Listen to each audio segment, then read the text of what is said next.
이제 저희가 상반기에 그 신약 예배소서에 대한 강해 말씀을 마치고 이제 하반기 구약의 말씀에 대한 강해 설교를 듣기 전에 주제 설교에 대한 은혜를 듣고 있습니다. 그래서 지난주부터 복음이란 무엇인지 다시 복음으로 우리의 삶과 우리의 교회와 우리의 신앙이 어디서부터 출발해야 되는가? 그 초심, 바로 복음.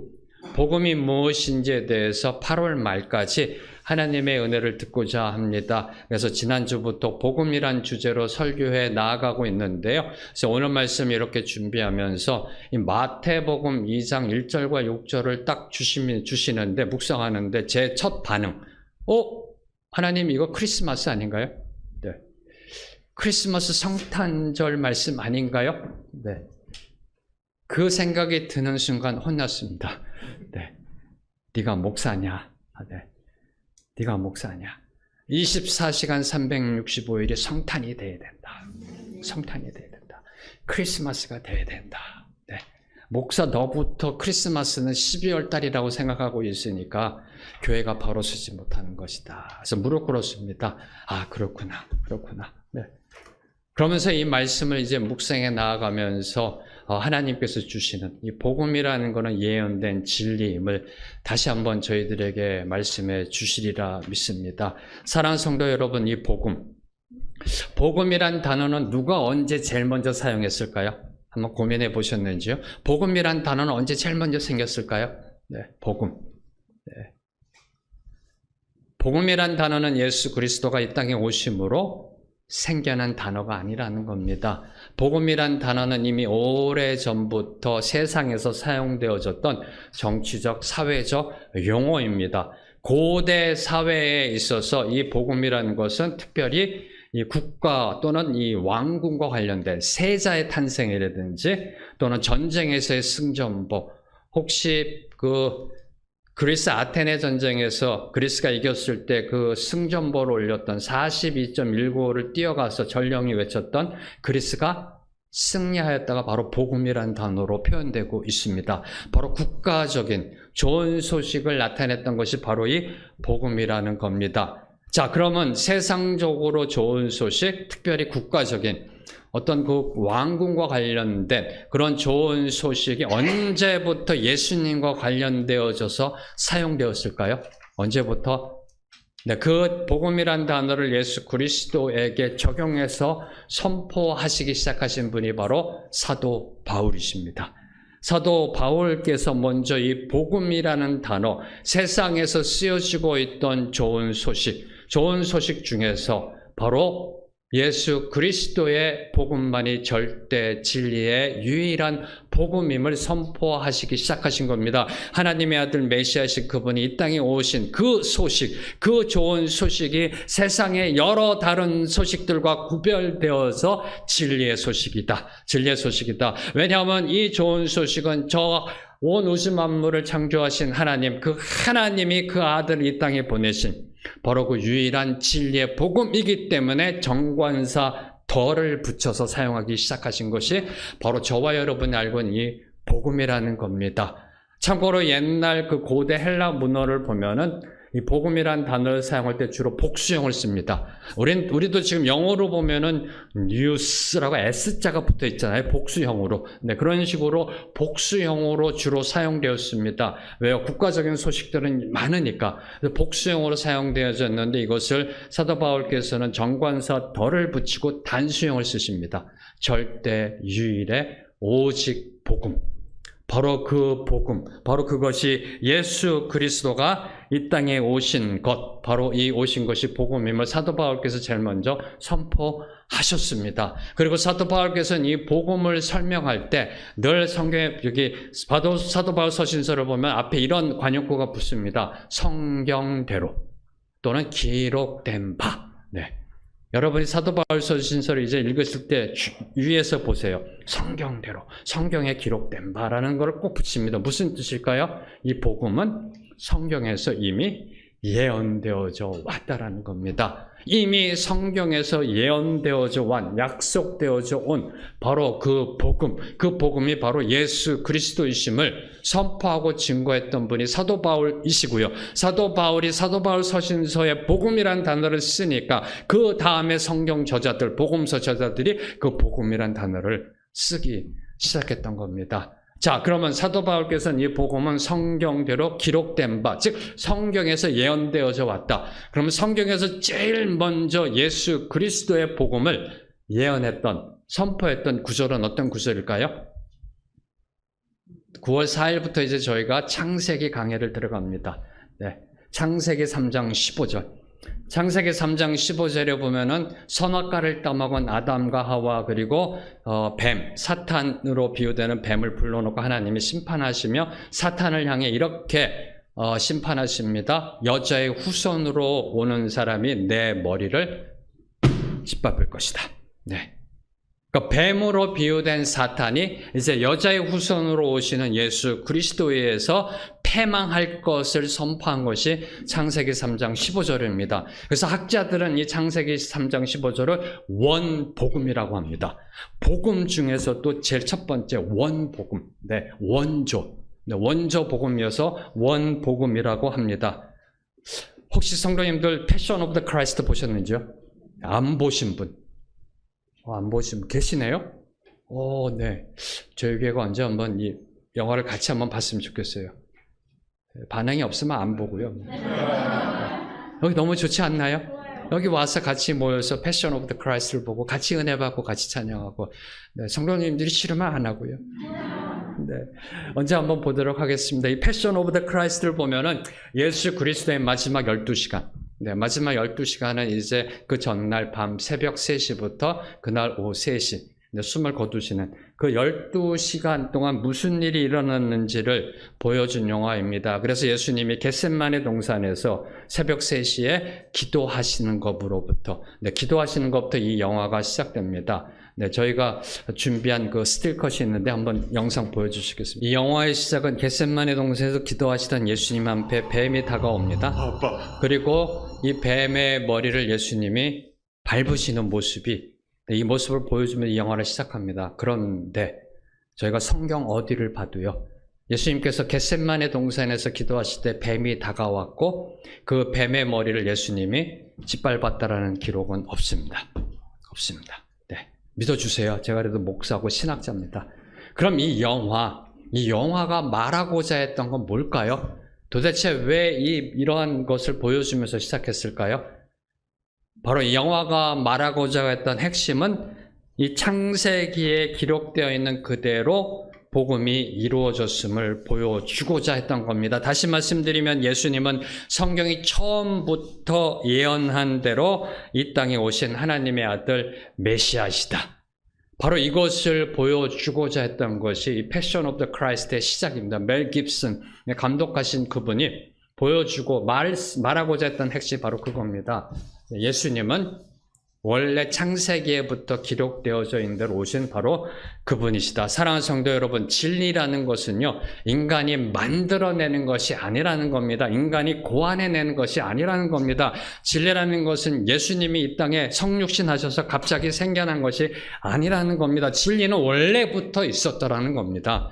진리는 원래부터 있었고 그것을 인간이 발견하고 깨닫게 된 거라는 겁니다. 바로 이것이 진리라는 겁니다. 사랑하는 성도 여러분, 지구는 둥글까요? 지구는 네모난가요?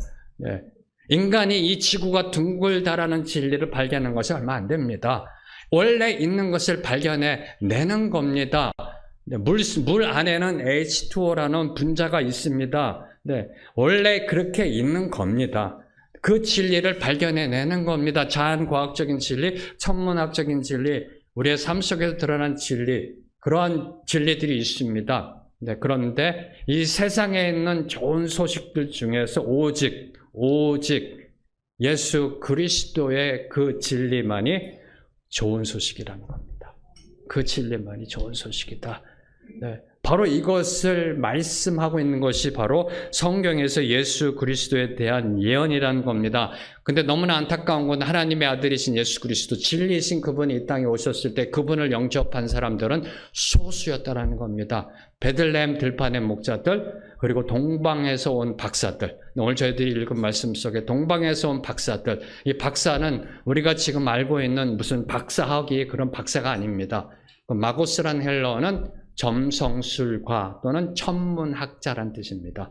네, 천문학자 내지는 점성술가란 뜻입니다. 그럼 동방 박사들, 그들은 예수 그리스도의 오심을 어떻게 알았을까요?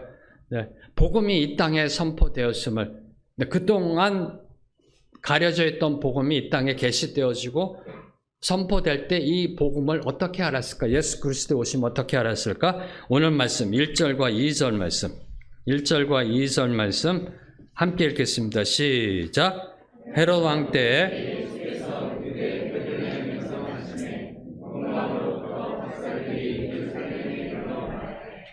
유대인으로 오신 이가 어디 계시냐? 우리가 동방에서 그의 별을 보고 그에게 경배하러 왔노라 하니, 우리가 동방에서 그의 별을 보고 그에게 경배하러 왔노라. 동방 박사들은 동방에서 한 별을 보았습니다. 그 별은 메시아가 오심을 나타내는 별이었고요. 그러니까 왕이 태어났음을 알리는 별을 보았고, 그 별을 따라 예루살렘까지 와서 지금 예루살렘 궁전으로 들어왔음을 알 수가 있습니다. 여기서 동방 박사들이 말하고 있는 유대인의 왕, 네, 유대인의 왕, 유대인의 왕으로 나신 이가 어디 계시냐라고 질문하잖아요. 2절에 보면요. 유대인의 왕이라는 것은 마치 유대인들에게 다윗의 자손이 메시아를 의미하듯이, 네, 유대인들에게는 다윗의 자손이어가 메시아를 의미하듯이, 이방 사람들, 세상 사람들에게는 세상을 구원할 구세주, 메시아였음을 추정하고 있는 겁니다. 이를 다시 말씀드리면 당시 그 고대 사회에 메시아 사상이 있었다라는 겁니다. 메시아 소망 사상이 있었고요. 그리고 그 메시아가 어디서 태어날 것이다? 이스라엘에서 태어날 것을 누가 알았다? 세상 사람들이. 2000년 전에 이스라엘 사람, 유대 사람뿐만 아니라 동방 사람, 이방인들, 지금으로 말하면 이라크, 이란 이쪽 지역, 네, 이쪽 지역에 있는 사람들까지도 메시아 소망 사상이 있었다. 메시아가 올 것이다. 구원자가 올 것이다. 근데 그 구원자가 어디서 오느냐? 이스라엘에서 올 것이다라고 그렇게 믿고 있었다라는 겁니다. 누가요? 동방에 있는 사람들이. 네. 하나님을 안 믿는 사람들이. 네. 하나님을 안 믿는 사람들이 바로 이러한 것을 나타내는 것이 바로 이 2절에서 유대인의 왕으로 나신 이가 어디 계시는 이 질문 속에 들어가 있는 겁니다. 더 놀라운 것은 하나님을 전혀 모르는 상관없는 세상 사람, 동방 박사, 네, 하나님과 전혀 상관없는 세상적 학문, 천문학, 네, 하나님을 믿지 않는 하나님의 종교가 아닌 점성술을 통해서 메시아가 오심이 선포됐다는 겁니다. 뭘 의미할까요? 네. 하나님은 이스라엘만의 하나님, 교회만의 하나님이 아니라 온 우주 만물의 하나님이심을 선포하는 겁니다. 네. 저와 여러분의 이 시각이 바뀌어야 됩니다. 패러다임이 바뀌어야 됩니다. 하나님 하면 교회 안에서, 우리 신앙 안에서, 믿는 자 안에서가 아니라는 겁니다. 네. 하나님을 믿지 않던 고레스를 통해서 바벨론의 역사를 이루시고, 다시 말씀드리면 조계종 주지승을 통해서 바벨론의 역사를 이루시는 분이고요. 네. 이걸 이 하나님의 시각으로 봐야 된다는 겁니다. 네. 그래야 그 진리의 영역이, 진리의 능력이 어떻게 세상을 덮고 있는지 볼 수 있다는 거. 우리의 시각이 너무 협소하다는 겁니다. 네. 하나님은 하나님을 모르던 사람들, 모르던 학문, 모르던 종교를 통해서 아들 메시아가 오심을 선포하셨던 겁니다. 근데 더 두려운 것은요, 정말 이 말씀을 묵상하면서 두려운 것은 이스라엘과 유대교가 메시아 오심을 놓쳤다는 사실입니다. 네. 저는 이 부분이 너무 두렵더라고요. 세상은 알았는데 하나님의 백성이 몰랐다는 겁니다. 그렇게도 하나님은 아마 말씀해 오시고 힌트를 주시고 선지자들을 보내고 그렇게 했는데, 네, 세상은 알았는데, 세상 학문은 알았는데, 세상 종교는 알았는데 이스라엘은 몰랐고요, 유대교는 몰랐다라는 겁니다. 그게 제가 상당히 두렵더라고요. 사랑하는 성도 여러분, 오늘 우리가 놓치고 있는 것이 무엇일까요? 네. 오늘 우리 교회가 놓치고 있는 것이 무엇일까요? 네. 세상은 아는데 우리가 보지 못하고 있는 그것도 본질 중에 본질. 네. 그게 과연 무엇일까요? 이 부분에 대해서 계속 질문하는데 너무나 힘이 들더라고요. 네. 하나님, 우리의 영안이 열려서 보게 하옵소서. 우리 교회가 듣게 하옵소서. 보게 하옵소서. 그 중에 하나 확실한 거, 저와 여러분이 동일하게 아마 동의하시면서 선포하는 거, 네. 다시 복음으로 가야 된다는 거죠. 다시 복음으로 가야 된다를 누가 얘기하고 있나요? 세상 사람들이. 어떻게 얘기하고 있나요? 개독교. 너나 잘해. 네가 목사냐? 교회가 그래서 되겠니? 네. 이런 소리. 뭘 얘기할까요? 다시 복음으로 돌아가라. 다시 복음으로 돌아가라는 그 소리가 아닐런지요. 사랑하는 성도 여러분, 오늘 우리가 놓치고 있는 부분, 세상은 다 아는데 우리가 놓치고 있는 것이 무엇인지 깨닫는 저희가 되기를 주님의 이름으로 축복합니다. 자, 다시 2000년으로 돌아가겠습니다. 자, 그러면 동방 박사들은 왜 베들레헴이 아닌 예루살렘으로 갔을까요? 네, 오늘 말씀 1절에 보면은 헤롯 왕 때 예수께서 유대 베들레헴에서 나심에 동방으로부터 박사들이 예루살렘에 이르러, 네, 베들레헴에서 나셨는데 박사들은 예루살렘으로 갔다라는 겁니다. 네, 왜 이들은 동방 박사들은 예루살렘으로 갔을까요? 네, 메시아 소망사상, 세상을 구원할 구세주가 태어날 것이다. 그 구세주는 이스라엘에서 태어날 것이다. 자, 그럼 이스라엘 중에서 어디에서 태어날 것인가? 왕으로 태어날 그분. 이스라엘 중에서 온 세상의 왕으로 태어날 그분은 과연 어디서 태어날 것인가? 당연히 그들은 이스라엘의 수도, 왕궁에서 왕자로 태어날 것으로 생각했다라는 겁니다. 왕이 왕궁에서 태어나는 것은 지극히 상식적이고 당연한 이치입니다. 그래서 동방 박사들은 예루살렘으로 갔던 겁니다. 그래서 예루살렘으로 다 가서 이렇게 질문했던 겁니다. 유대인의 왕으로 나시니가 어디 계시냐? 어디 계시냐? 사랑하는 성도 여러분, 동방 박사들은 세상적 상식과 이성적 논리에 따라 예루살렘으로 나아갔습니다. 그러나 그곳에는 메시아가 계시지 않았습니다. 그들은 예수님을 만나지 못했습니다. 하늘의 수많은 별들 중에서, 별이 엄청나게 많다고 그러잖아요. 수많은 별들 중에서 딱 하나, 메시아가 오심을 나타내는 그 별을 인지하는, 정확하게 찾아내는 천문학적 탁월함도, 그 천문학적인 탁월함도 이 세상적 상식과 이성의 한계를 넘지 못해서 예루살렘으로 향하는 오류를 범했다라는 겁니다. 네. 그들이 예루살렘으로 들어가자 그들을 인도하던 별은 멈춥니다. 네. 그리고 그들이 다시 나와 베들레헴으로 향하자 그 별은 그들을 예수님이 계신 곳으로 인도합니다. 그래서 그들은 마침내 이 땅에 메시아로 오신 아기 예수를 만나 무릎 꿇고 경배할 수 있었던 것입니다. 사랑하는 성도 여러분, 동방 박사들은 세상적 상식과 이성적 판단에 따라 과정의 오류를 거친 후에서야 비로소 진리가 무엇인지를 보게 되었던 것입니다. 네, 다시 정리합니다. 동방 박사들, 이 땅에 유대인의 왕, 하나님의 아들 메시아가 태어났음을 알리는 그 별을 따라왔던 그 동방 박사들은 세상적인 상식과 이성적 논리에 따른 과정의 오류를 거친 후에서야 비로소 예수님을 보고 깨닫고 영접할 수 있었다는 겁니다. 뭘 저와 여러분에게 교훈하고 어떠한 그 메시지를 주고 있는 걸까요? 우리의 삶 속에 과연 무엇을 깨닫게 하고 우리의 삶 속에, 우리의 신앙 속에 과연 어떤 것을 지금 교훈하고 있는 걸까요? 저와 여러분의 삶 속에 이 베들레헴으로 나아가는 삶 속에 예루살렘을 거쳐간다는 겁니다. 네. 우리의 신앙이, 하나님은 저와 여러분에게 좁은 길로 가라 명령했는데 좁은 길로 가면서 넓은 길, 쉬운 길로 갔다 우회해서 간다는 겁니다. 네. 한 번 우회하면 좋은데요, 여러 번 우회한다는 겁니다. 이 과정의 오류를 거치면서 우리의 신앙이, 세상적인 용어로 하면 시행착오를 거친다. 시행착오를 거치며 나아가는 우리의 모습이 바로 이 동방 박사들의 모습 속에 있는 겁니다. 베들레헴으로 가야 하는데 왜 저와 여러분의 발걸음은 꼭 예루살렘으로 가기를 원하는지요? 그렇죠? 네. 화려함이 있는 곳, 왕궁이 있는 곳, 네. 마국간이 있고 촌구석이 있는 베들레헴이 아니라 화려하고 세상 문화 문명이 발달되어 있고, 네. 왜 그곳으로 우리의 발걸음은 우리의 마음과 달리 자꾸만 그쪽으로 나아가고 있는 것인지요? 자, 그러면은 이 동방 박사들을 예루살렘에서 베들레헴으로, 다시 말씀드리면은 이 예루살렘이라는 상식에서 베들레헴이라는 진리로 이끌어준 것은 과연 무엇이냐 하는 겁니다. 다시 말하면 상식과 진리를 구분하는 기준이 무엇이냐? 예루살렘이라는 상식에서 우리를 베들레헴이라는 진리로 이끌어주는 것이 무엇이냐? 바로 그것이 하나님의 말씀이라는 겁니다.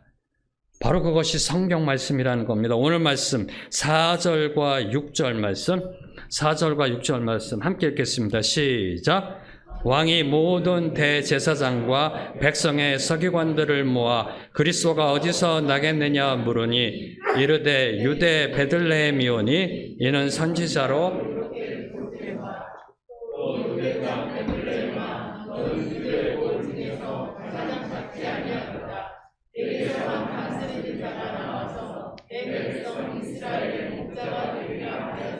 네, 헤롯은 대제사장과 서기관, 율법학자들에게 질문합니다. 그리스도가 메시아가 어디서 태어나느냐? 네, 그때 이 대제사장과 서기관들은 미가 선지자의 예언, 미가 선지자의 예언, 6절이 바로 그 미가서 5장 2절의 말씀을 지금 대제사장과 서기관들이 인용하고 있는 겁니다. 그래서 미가 선지자의 예언을 정확히 인용하며 대답합니다. 유대의 베들레헴입니다. 그리스도가 어디서 태어나냐? 그랬더니 대제사장과 서기관들이 유대의 베들레헴입니다. 네, 그렇게 기록되어 있습니다.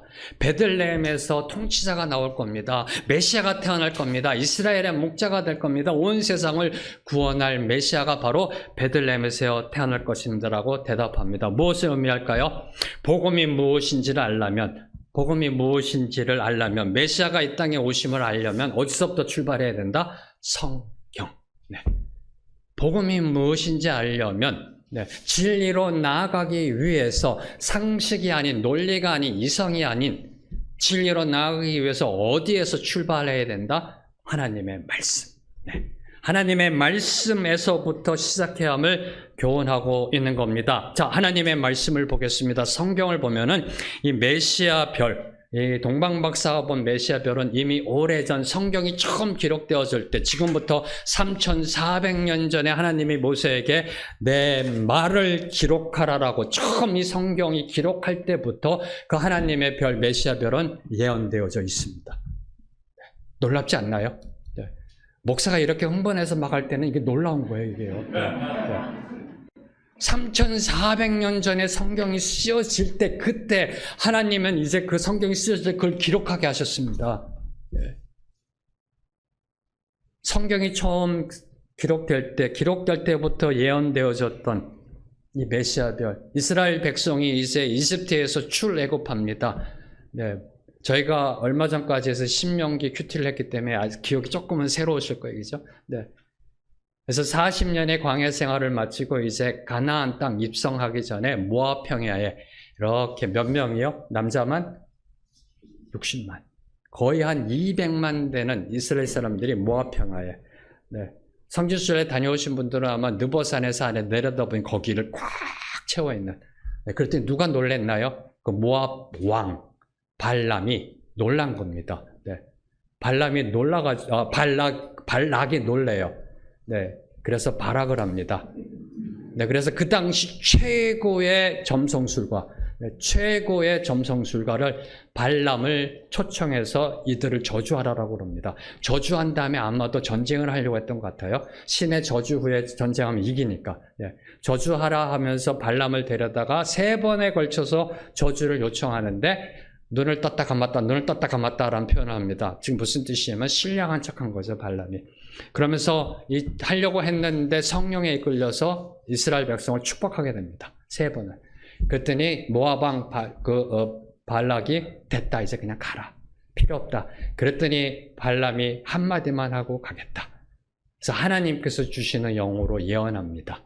네, 그 예언한 중에 한 구절만 보겠습니다. 민수기 24장 17절 말씀. 민수기 24장 17절 말씀 함께 읽겠습니다. 시작. 내가 그를 보아도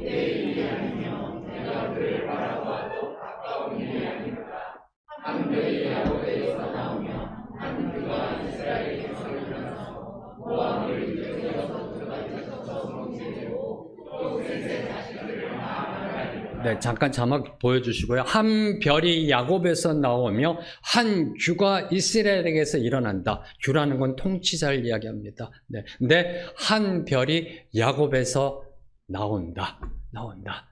이 나온다라는 이 동사의 원어, 특별히 헬라어 구약 성경. 네, 이 또 성경은 8월 말에 금요 저녁 예배 때 한번 특강으로 가겠습니다. 그래서 이 헬라어 구약 성경을 보면 저 나온다라는 원어의 의미 중에 동방이라는 의미가 있습니다. 아무도 안 놀라시네. 네. 학자들은 이걸 깨달은 순간 뒤로 다 그냥 너무나 큰 충격이었어요. 한 별이 야곱에서 나온다, 일어난다란 뜻입니다. 일어난다. 아나텔로. 이 의미에 어떤 의미가 있냐면 동방이라는 의미가 있습니다. 아나텔로.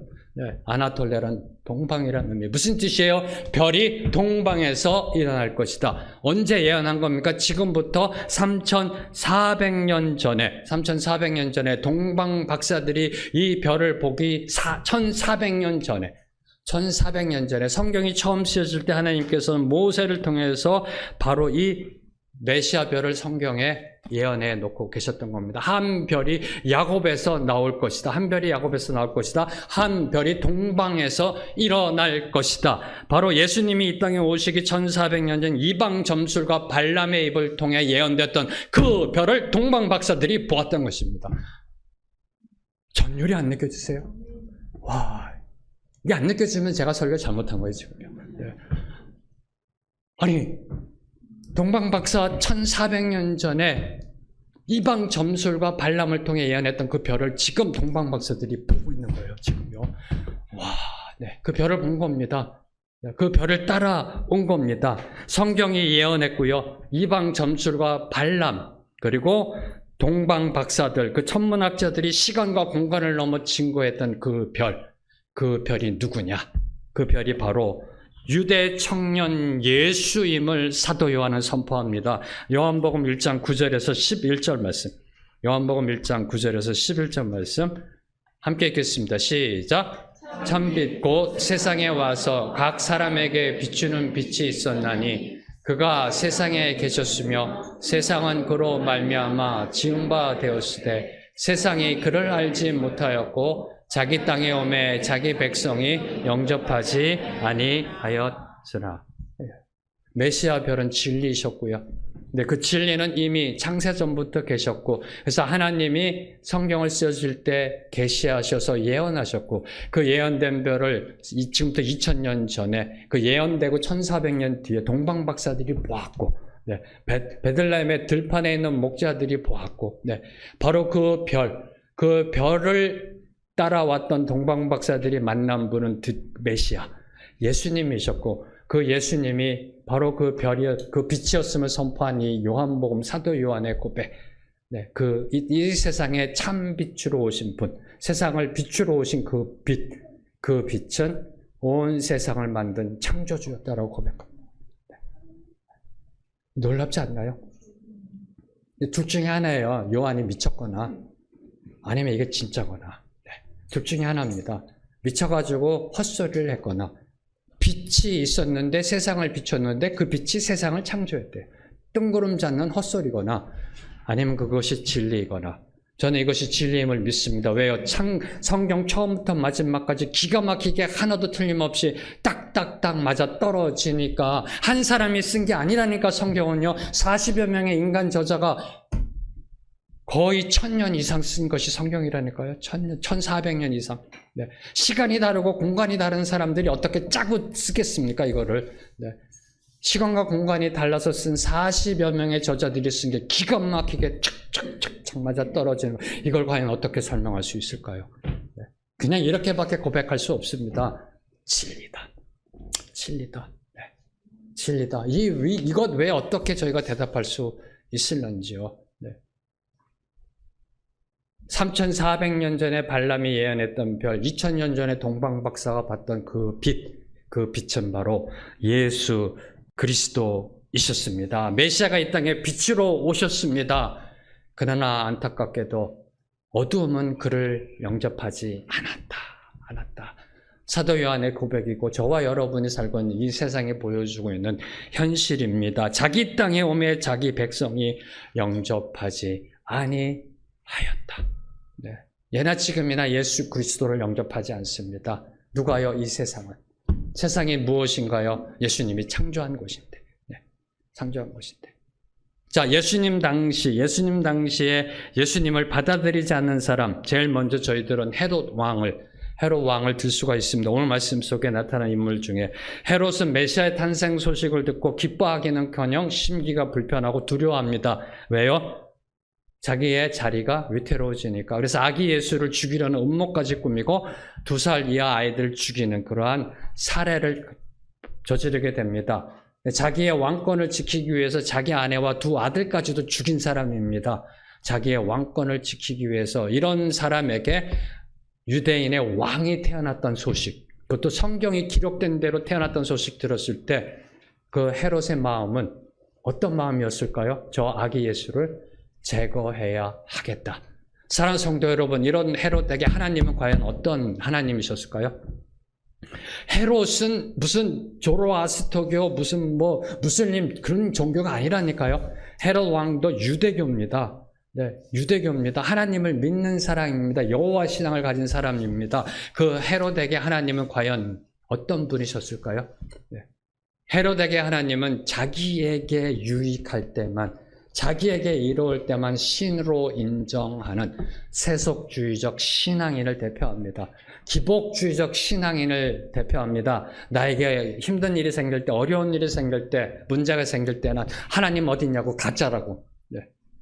하나님은 무조건 나에게 축복해야 되고, 우리 자녀들 무조건 좋은 대학 보내야 되고, 무조건 좋은 직장 가야 되고, 이렇게 생각하는 신앙인. 네.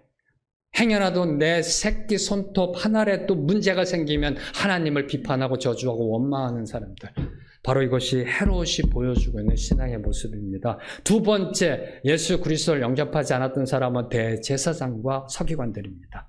오늘 말씀 속에 헤롯 왕이었고요. 대제사장과 율법학자들은 그들은 누구보다도 성경에 능통했습니다.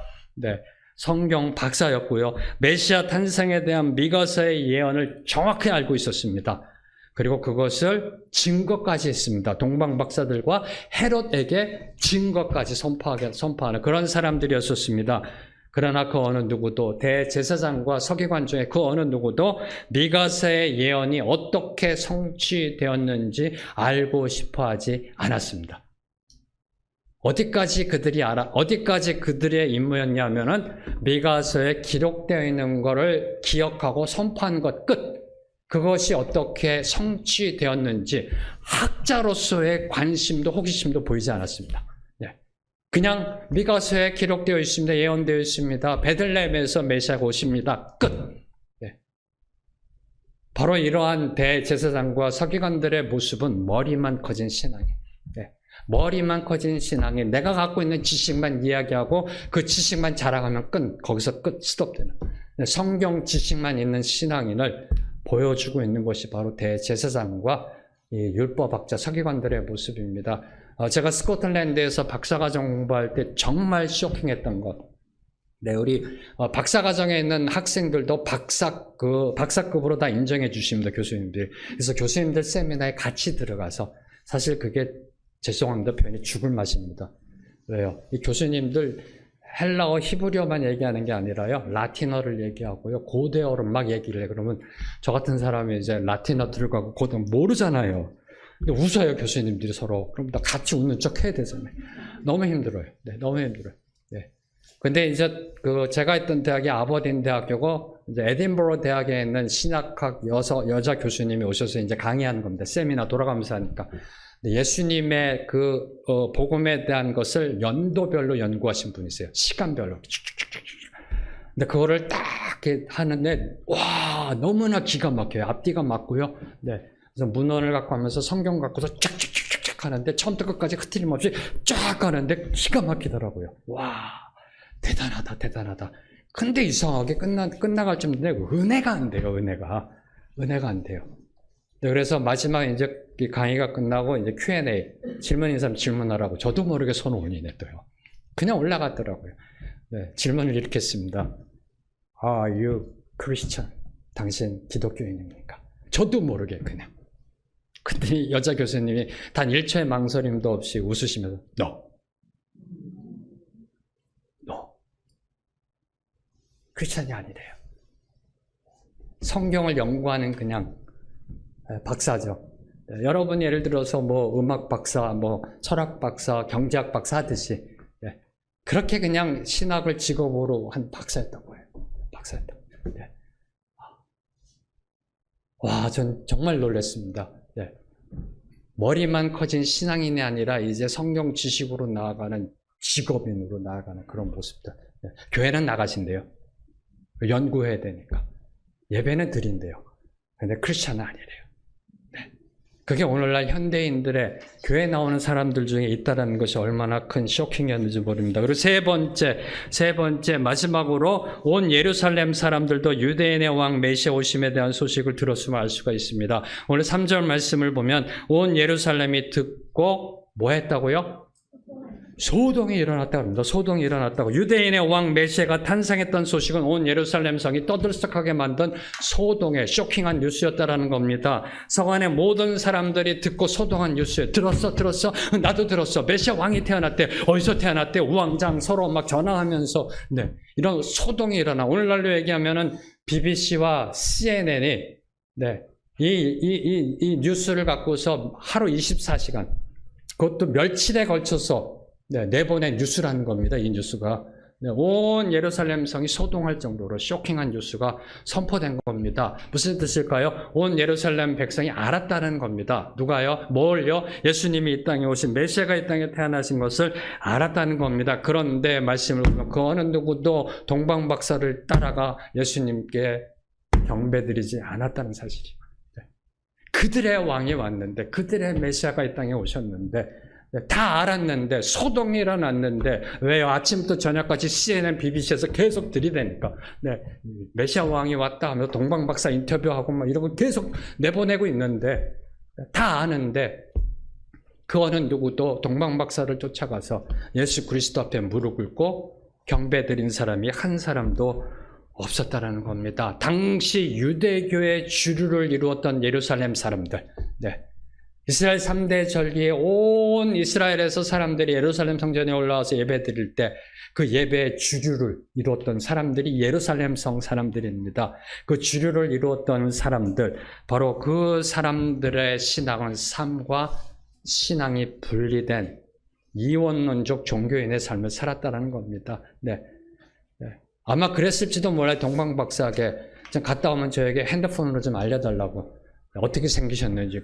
내가 가고 싶어도 지금 내가 이 회사 가야 되고 평일에서 이 세상 속에 있어서 나는 지금 못 가니까 당신이 대신 갔다 오라고. 내가 주일이면 어떻게 가보겠는데 지금 아니라고. 이들의 삶은 월요일부터 토요일과 주일을 구분해 놓는 이원론적 신앙이. 월요일부터 토요일은 세상 속에 들어가고요. 주일날은 교회에 와서 예배드리고 다시 월요일날 되면 세상으로 들어가 세상 사람처럼 살아가고. 세상 속에 있을 때는 no touch, 건들지 마세요. 예수님 나 건들지 마세요. 주일날만 만납시다. 주일날만. 바로 그렇게 살아가는 그런 종교인들의 모습을 보여주고 있는 겁니다.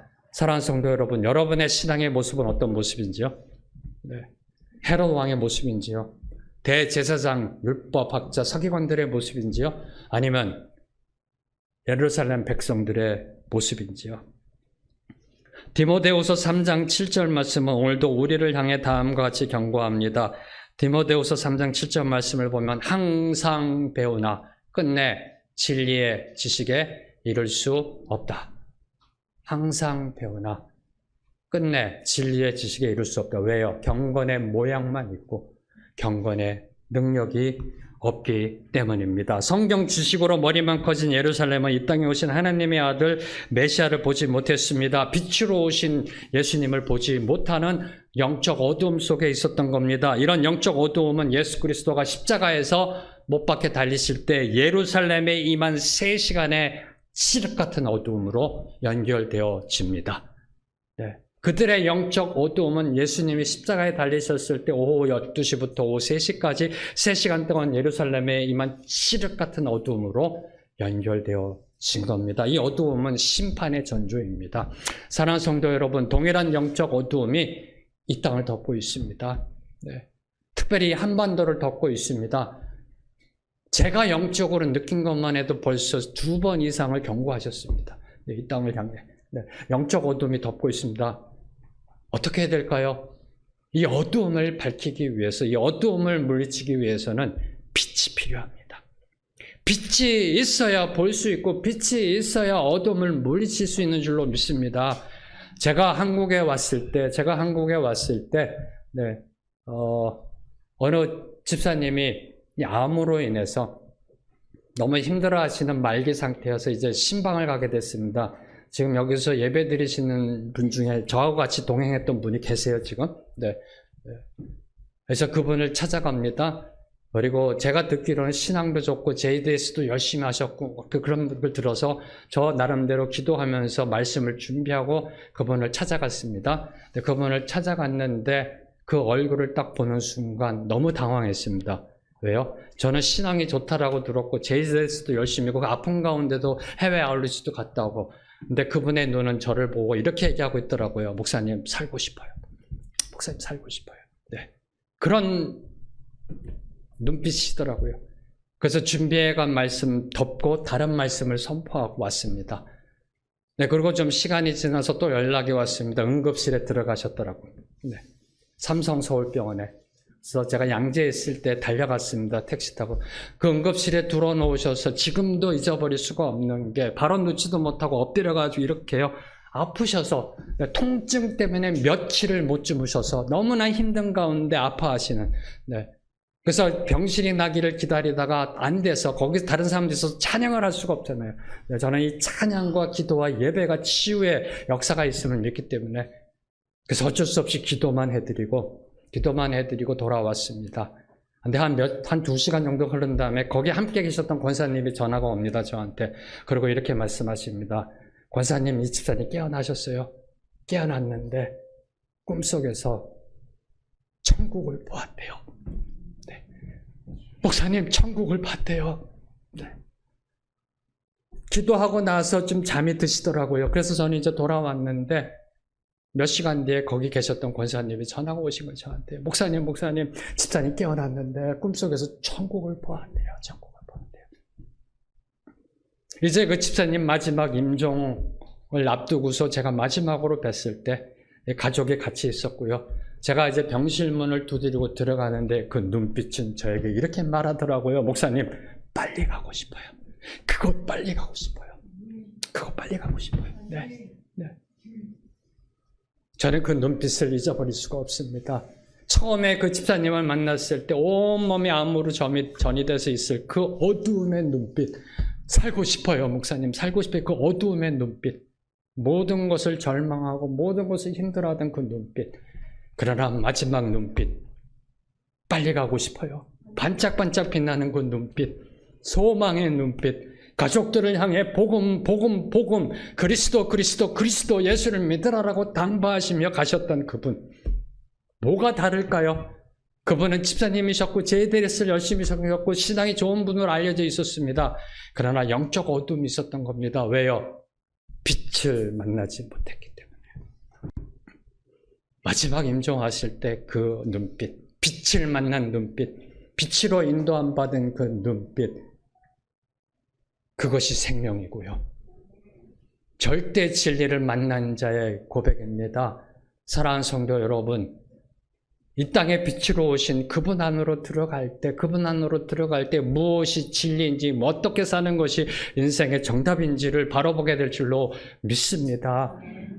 주님 안에 거할 때 어떤 두려움도 물리칠 줄로 믿습니다. 네. 그 집사님의 간증처럼 천국은 있습니다.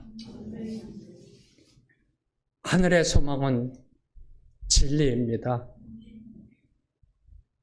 절대 진리로 이 땅에 오신 예언된 진리이신 그분을 오늘 여러분의 삶 속에서 발견하게 되기를 주님의 이름으로 축복합니다.